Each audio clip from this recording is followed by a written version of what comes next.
Welcome to the FARcast here at Chadron State College. I'm Daniel Binkard with my co-host, Alex Helmbrecht, and we're here with Dr. Brooks Hafey, who is, I got to check my listing here, Associate Professor of Music. Try and get those titles correct. Brooks, thanks so much for coming on to the podcast with us. Yeah, my pleasure. Glad to be here. Absolutely. Brooks, tell us a little bit about your life before you came here to Chadron State College. Where are you from originally? Where'd you go to school? Well, I didn't grow up too far from here. I was born in western Colorado in Grand Junction, and then my family moved to Colorado Springs.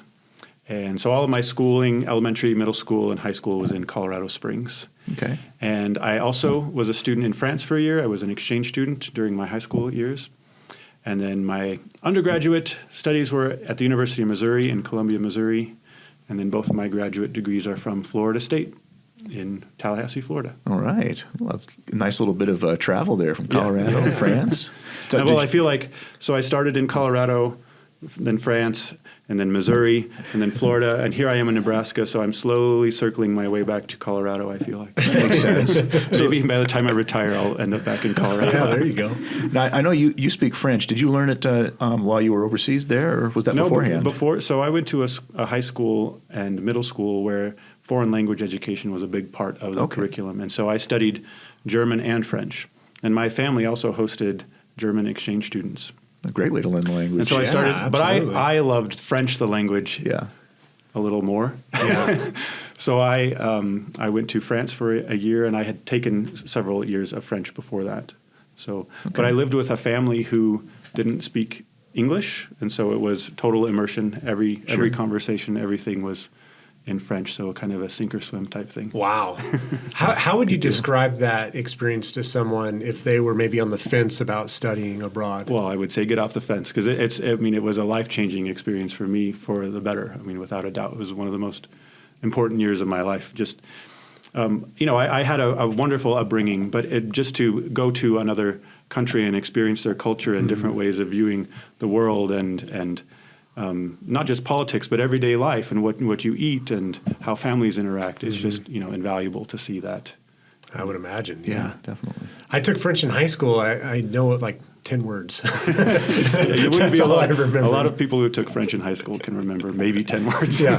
Je m'appelle Alex. There you go. Good job. So how did you wind up at CSC? You kind of alluded to it. You had you started your undergraduate work at the University of Missouri and then down at Florida State, right? And then was this the first job out of graduate school, out of earning your doctorate? Well, I wasn't even 100% done. So I was ABD, and I started, which means all but dissertation. So I had done all my coursework for my doctorate, and I started applying for jobs, and I wasn't really getting any hits. The academic market is pretty tough, as we all know, of course.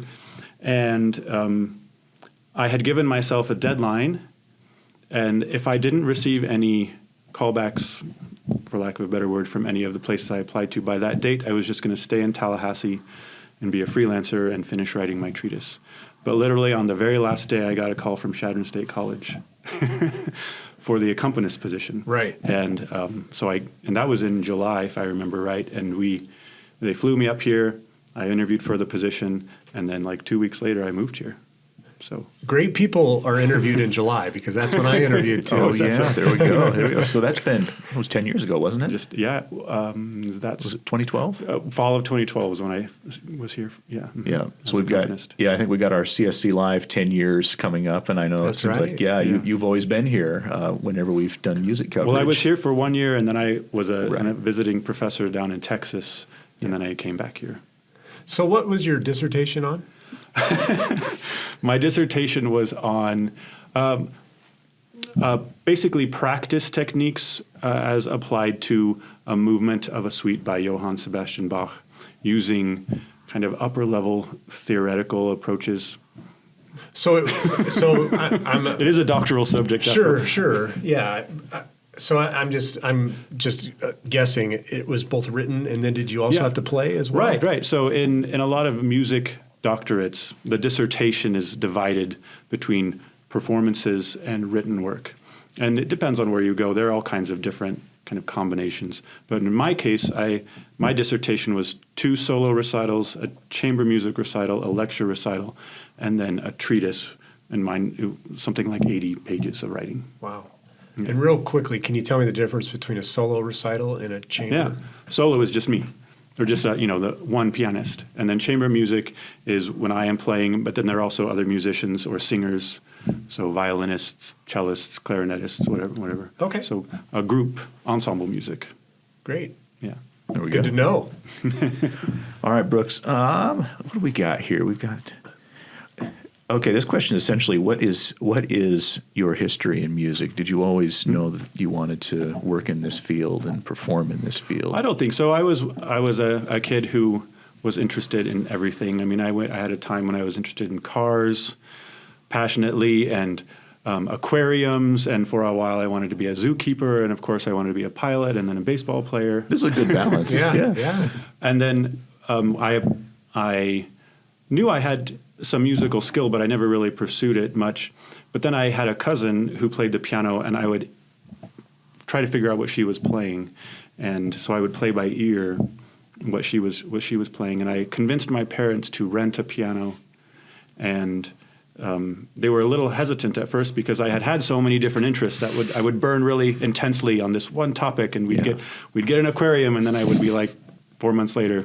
I forgot to feed the fish again. Yeah, exactly. No, actually, I lasted a little longer with aquariums, but they were, you understand, they were hesitant to make that investment. So we rented a piano, and I stuck with it, and I advanced really quickly, and so it was pretty clear that I had that, aptitude from a pretty young age. And I also played trumpet, and I played viola. Was there a moment that it clicked for you? I wouldn't say that. Okay. Not that I can remember. Okay. How old were you when you started playing then? When I started playing piano, I was 11 years old, which is actually kind of late if you're going to make a career out of it. But I had already, I knew how to read music. I had played trumpet by that point, and I had been in our music ensembles in school. So Nice. But piano was starting at 11. Yeah. Wow. So what are maybe some of the more memorable places that you've played? And then also, what are some of the memorable pieces that you've played? Well, I've been really fortunate. I've played in all kinds of interesting places that you would recognize. Like I've played in Carnegie Hall's Weil Recital Hall, which is a hall within Carnegie Hall in New York City twice. And I've played at the Kennedy Center in Washington, D.C., but I've also played in some less conventional places. For instance, I work for a summer music program in Italy, and I've played in churches and convents. We even gave a concert on the beach one year, so on the Adriatic coast, just out in the open with a quick stage that we made up. And Wow. It does sound like a good time. I bet the backdrop was hideous. Yeah. So, conventional theaters, and halls, and beautiful places with, traditional concert venues, but also some more unusual places. So what about like a keyboard that's spread out the length of the room like the movie Big? Have you ever played one of those? No. Not except in a department store when they have them. When they used to have those back. Well, that tells you how old we are. Isn't it? Yeah, we just dated ourselves. a good We reference. dated ourselves. Yeah. I have no musical skill, but I always would feel like if you go to like a hotel lobby and the piano's open and if I had any semblance of skill, I would just sit down and put a cup up and try to get some tips. But have you ever done anything like that? I've never put a cup up for tips, but I have definitely played in hotel room lobbies and ballrooms. Yeah. Good. I'm glad. Any memorable pieces then? Yeah, what stands out in your let's career? see. Well, there are several. I played a piece in 2000 at the Millennial Concert, I think was the title of the concert at the University of Missouri. And I played a piece by a composer named George Crumb, who just passed away recently, actually. And it was a modern piece, and the music, the notation was very unconventional. But in the middle of this piece, I had to yell very loudly. That's part of the music is yelling. And so I had to, it was from his Microcosmos suite, and it was the movement called Toro, which is based on the zodiac, so Taurus. And I had to yell, Toro, Toro, Toro. I like in it. a hall with several thousand people. That was actually a big performance. One of the largest groups of people I've ever played for in a live setting. So was that amplified, or did you have to get no, top of your it lungs? was not amplified. It was just There me we are. yelling. That's awesome. Might need to find a clip of that. Maybe Yeah. something's on. I don't know. That probably doesn't exist. Yeah. Dang it. So that's a memorable piece. Yeah. Okay. It really stands out. And do you do any of your own music writing? I do a little bit, not much, and certainly not seriously. I don't sell anything. But for instance, I have a niece, and I've written some music for her, kind of children's music, just for fun. But I don't do any. I'm not a major composer. That's not really a passion of mine. Okay. Now I know you're a very busy person. I was speaking to your dean, Dr. Jim Margetts, maybe a couple weeks ago, and he said that you're taking classes to finish a second master's degree, which, I mean, congratulations to you. You're teaching a full load. You're on several committees. You also work with students as an advisor. You appeared in a commercial that Daniel and I helped organize in the fall, so thank you. Haven't seen it yet. Oh, it's coming. It's coming, it's coming. But how do you find the time? Well, some things get a little bit easier as you get older, believe it or not.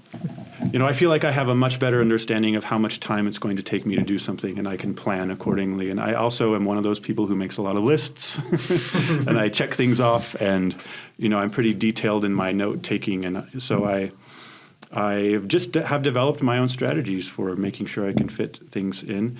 And also, I have learned over time that sometimes I just have to say no.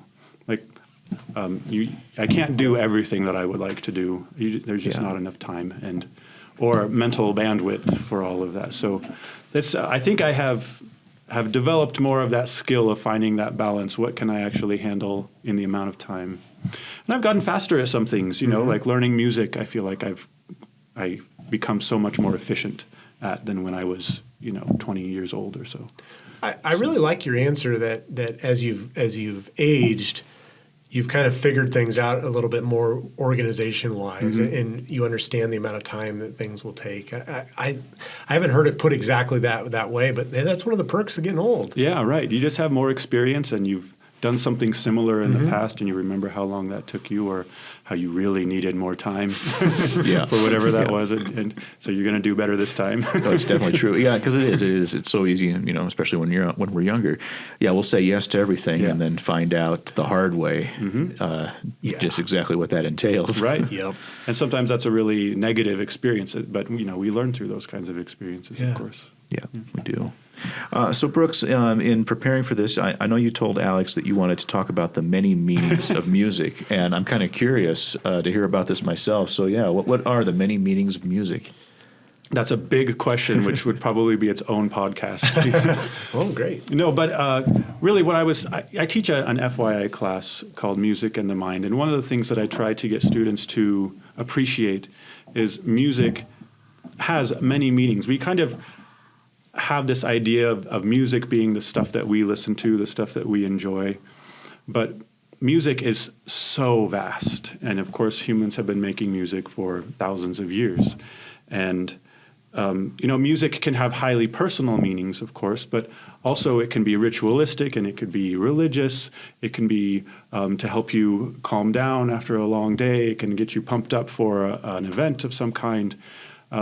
But also it can be a way for us to express those emotions that we really struggle to put into words. And the really great composers of the past, that's one of the reasons why they have stayed in the repertoire for so long, because they have found ways to translate sound into these emotions that we find so difficult to express with words.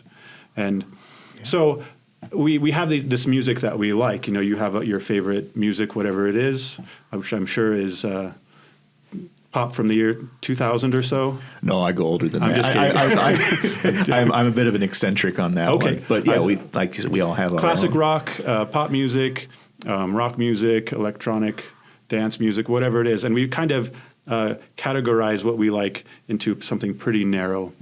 But there is such a richness of musical experience out there that I wish people would be more tolerant of, in a way, right? Because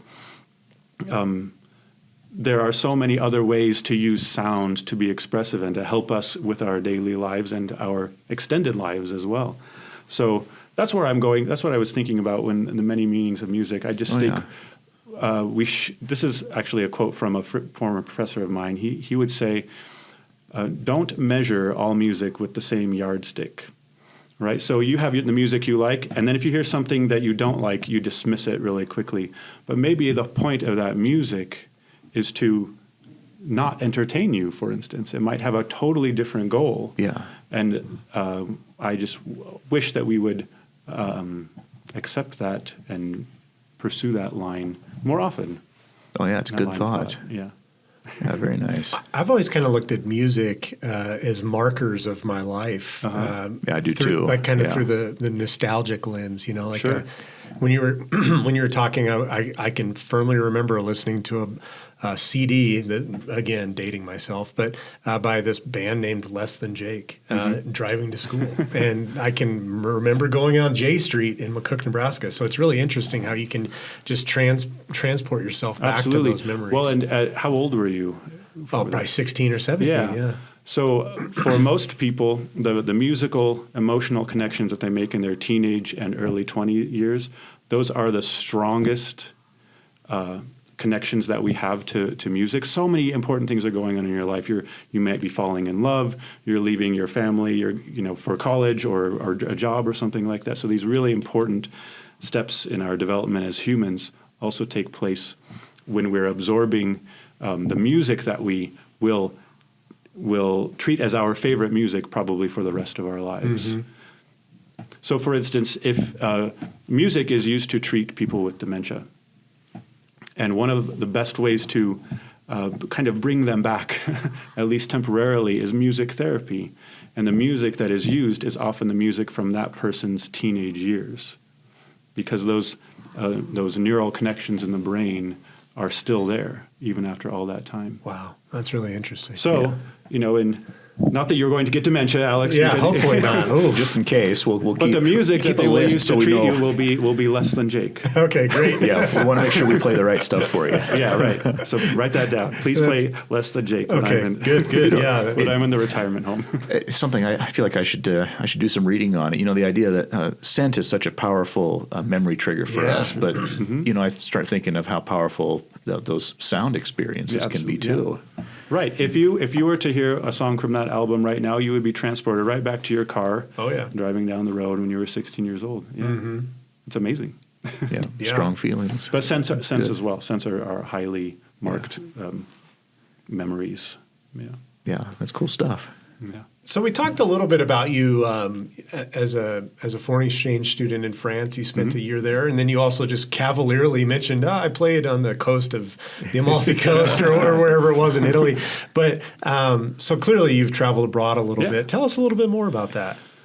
Well, I grew up, my family, we would travel around the United States, and we'd go to national parks and just various places. And I had family in Washington State and Maryland. So, we were moving around to travel since I was as long as I can remember. But I also really developed a strong desire to just see more of the world when I was a teenager. And we had, like I said, we had German exchange students. And so I went to Germany, visited them, and it was a year in France. And then I've also worked in Italy for several summers. And I mean, I'm in a way I'm kind of addicted. I think people who like to travel, it is a form of an addiction. Like you need it. You need to get out of your little bubble where you live every once in a while. I mean, the bubble is still lovely; it's your home. Yeah. But to go experience something else and see just something different and a different climate or different sites, different architecture, different music, different people. I mean, I find that incredibly enriching for my own life, and it's Yeah, I don't know one that of I've my favorite ever things. spoken with anyone who's like, I just got back from a month in the French Riviera, and I hate life right now. So, are there any bucket list spots for you right now? Sure. Yeah. I mean, I would like to go. I'd like to see Antarctica, which is. I haven't seen any of South America, so I've never been to Brazil or Ecuador or Argentina or anywhere down there. I've been to Mexico, but that's as far south as I've been, and I've never been to Australia, New Zealand, and so those are also on my bucket list. Okay, good spots. I think it would be neat to go to Papua New Guinea or someplace really off the beaten path and just kind of experience life in a totally different setting with far fewer amenities, and but I think that could be really fun. Oh yeah, definitely worth taking advantage It's of. very far away though. Yeah. Oh, it sounds like it's be worthwhile though. I think so. Yeah. Oh, let's see, where are we at here? How important is it to advocate for the arts? Now, I'm definitely coming at this. We've just had meetings about enhancing our community arts, whether it's visual, performing, music. But how important is that kind of thing? Well, I am in the music program, so I'm biased here. Hey, no worries. But I think it's incredibly important. I think the arts enrich our lives in many different ways, intellectually, spiritually, emotionally, all for the better. And there has been a strong push, and with reason, to emphasize certain fields, science, engineering, math, and such. But in my opinion, of course, this is my opinion, that pendulum has swung a little bit too far away from the arts and the humanities.